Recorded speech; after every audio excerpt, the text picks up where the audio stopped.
Okay, some introductory comments. This is 75 years worth of patches. We're not going to go through and look at them one by one. We're going to take a stroll and I'll point out some things of interest. Also, Florida's a peninsula, which meant that our area and section stayed pretty stable. It's not like we were someplace in the continental United States where our boundaries got changed every few years by some committee at national. This is a collection of section mugs. I'm not going to go through the mugs, but we did have one from 68 on. This collection is in the museum at camp, and the patches you're going to see are photographs of that collection. That's why they're going to look a little disorganized sometimes, but they're all there. The first area items, area J, were neckerchief slides. There aren't many of these around. Back then, an area conference would have 200, 250 people. Last time these changed hands, they went for $450 to $475. Across the top, you'll see back when they had individual patches. And then in 1959, we had our first neckerchief. I was kind of surprised years later when I realized that other areas didn't also have neckerchiefs, much less embroidered neckerchiefs. The one in the top center with the arrows on it, yes, that's the OA arrows, embroidered into the cloth. And they look really nice until you roll up the neckerchief and wear it. On the bottom right, never found another one. We assume that that's a sample. Back then, we had people who regularly took military flights out to the Far East.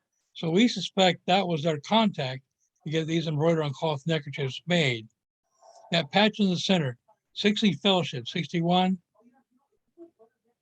For years, that was a mystery patch until finally somebody established for us that that is a error patch from a place in Kentucky.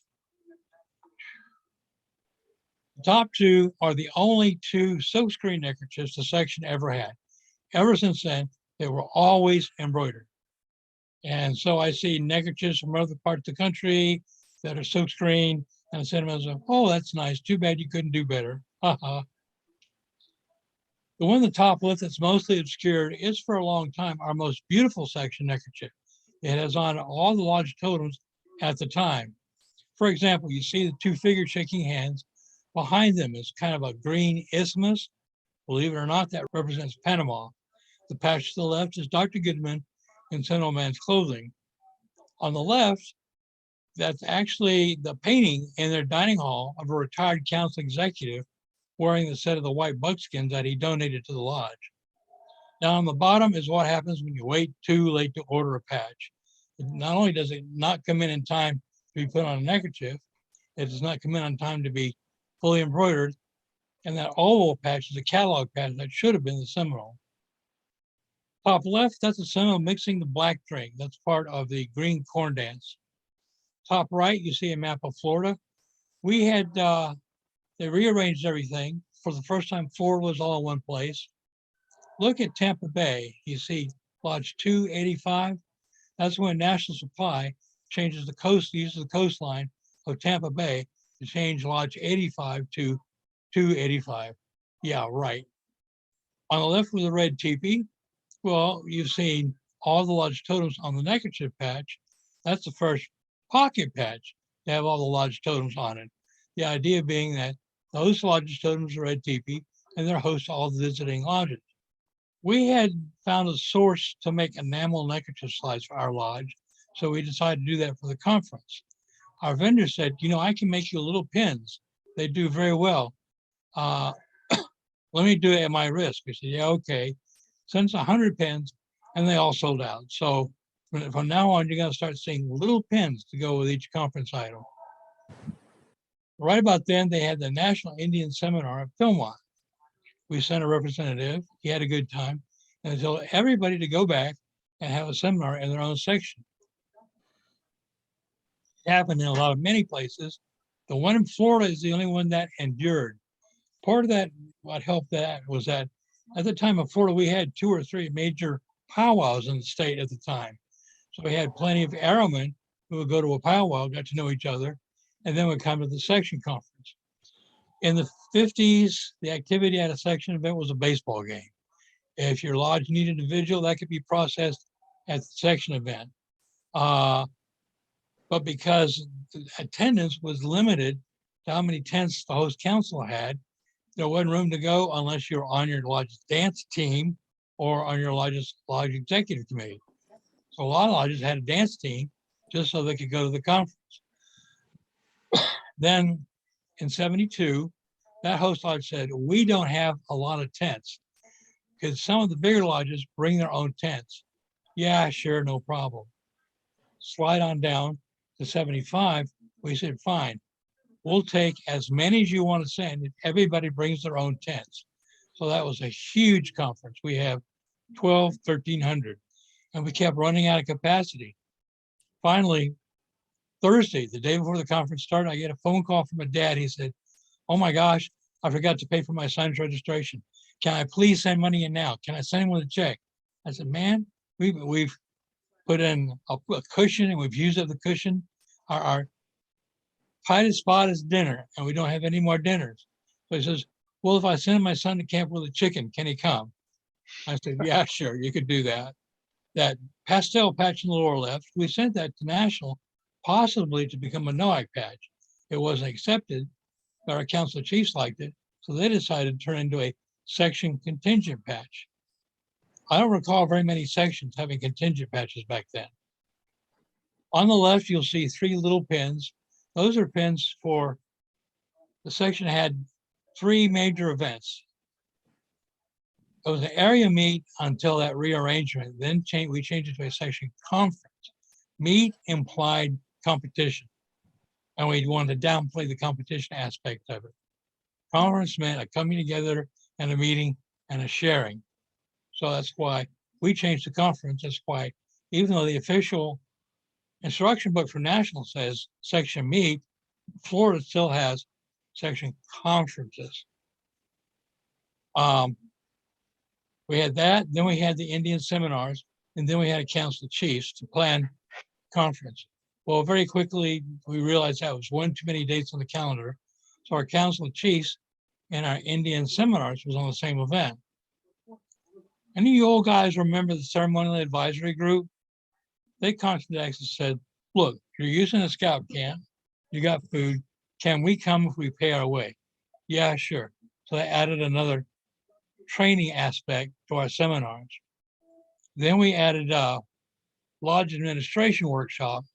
So besides the section conference, which is basically athletic competitions in the morning, training in the morning, athletic competitions in the afternoon, at that time, Indian powwows in the evening. Well, a group dance would take 25 to 30 minutes a stage. When you got 4 or 5 lodges doing a group dance, that's your Saturday evening program. But they gradually stopped doing group dances. So we started doing a program Saturday evening instead of group dances. We moved individual competition to Friday nights. Going on down, National Leadership Seminar, the patch is a small thing, about 2 by 3 inches. And when you go there, you get the loose patch. Well, in our section, we're used to being able to wear the patch right away. So we generated a carrier patch. We generated this patch, and the center was hollow, so you could immediately staple or tape in the seminar patch. The Florida section did that for a couple of years, and then the other sections in the Southeast asked if they could do that too. Going through here, all right, you see every time we'll have the neckerchief and a pocket patch and a slide. Oops, what do we start having? We start having a bolo. Nobody ever wore a bolo, but we sold 100 bolos every time. So do you not have something because people don't wear it? Or do you have something because people will buy it? Well, okay, that's cool. Then as things evolve, there in the center, 1988 AC1 conference is our first chenille. They made 75 of them, they sold out. If you have something that's sold out, what do you do next year? You have another chenille. Also, we now have a back patch, pocket patch and the back patch and a chenille. Okay. Next, they started having, the patch of the eagle, that was taken from the cover of a 1960s Boy's Life. Down the bottom, Osceola's totem is, of course, Seminole Indian. The patch for that was a Seminole jacket. Now, Seminole patchwork has names, but that doesn't signify clans or history any more than driving a Jeep Cherokee means that you're a member of the Cherokee tribe. But the patterns do have meanings. The top row, see the row of triangles? That's fire. That symbolizes cheerfulness. Next pattern is turtle. That symbolizes spiritual strength. Next pattern down is man on horseback, which symbolizes leadership. Next pattern down is turtle, which symbolizes tradition. The little pins are participation pins, which simulate gorges, which a Seminole might wear. Going on down, look at the patch on the center left. That may resemble a National Away Conference patch. I got a long distance call from the national chief who was from Florida. He said that what the National Council of Chiefs passed for a NOAC patch sucks. He said, can I do something? I said, yeah. How much time do I have to do something? He said, 3 days. So I did that, sent it by overnight express, and that went through. The thing is, I never got official recognition that they accepted my design. I figured, well, if I don't know that they're using it, I guess that it's still mine. So I contacted friends in another part of Florida, said, I have an idea for if you'd like to have a contingent patch to NOAC. They said, yes, yes. So, whoa, it was a NOAC patch after all.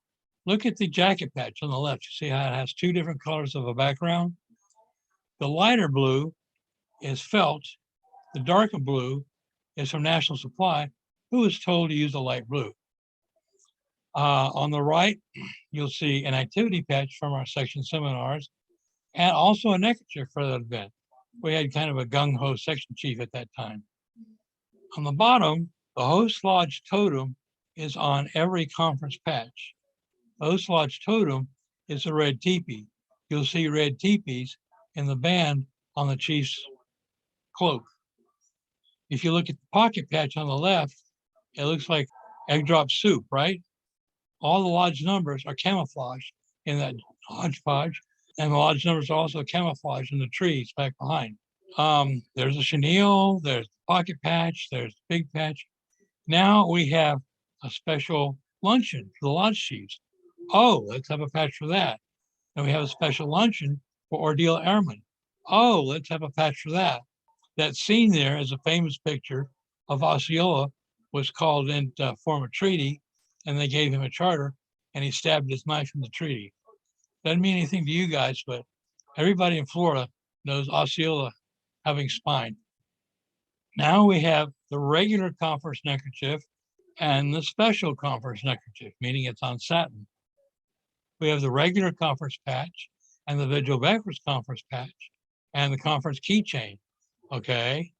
We have the regular section neckerchief and the special section neckerchief and the regular patch and the jacket patch and the mini patch and the chenille. Starting like Topsy, it's starting to grow, isn't it? We did have a section delegate patch to National Conference. Oh my, look at everything we have here. And the darn thing is they have it and it sells. It's hard to tell somebody to not do something that sells every time. Meanwhile, buying one each of every conference is getting to be a pain. However, you are encouraged to prepay in advance. On this, on the patch, can you see the red teepee camouflaged in the overall artwork? Well, maybe. But then can you see the 3 W's camouflaged in the rays? And there again, we have the regular patch and the special patch and the chenille and the neckerchief slide and the bolo tie. And we had a national officer from Florida. So, of course, Seth Mullick got some patches. The red ones, the lodge sold to pay for the gold ones we gave to him to give away as he saw fit. Top right is in a van out to the section conference. If you donated blood, you got a special patch. If your parent wasn't there and you wanted to get one, well, If you begged, they let you have one. You see the helmets to the left? At that time, National had Aero Corps 5, and lodges were invited to send people to the 5 locations. My lodge just filled our quota with one and sent a few to another one. That was a section contingent patch to those. Look at the golf ball patches on the right. A group of old friends decided to start finding a golf place close to wherever the conference was that year, and they go out early that afternoon, have a golf tournament, and have a patch for it. Then when they showed up at the conference, of course, they had no trouble selling their extra patches. And that moving golf tournament lasted quite a time. On the lower right is something that was pretty cool. The section advisor and leadership got in contact with the people who run the Ocala National Forest. And they set up a 4-day, 3-night activity. The forest gave us the use of an incomplete camping site. We went there, tented there. A lodge brought their mobile kitchen in. They sent a semi in with showers. And during the day, we went out and scattered to the National Forest on service projects. Sometimes it was picking up trash. Sometimes it was doing a little gardening. We must have planted 200 or 300 seedlings. Fellowship was good. The weather was good.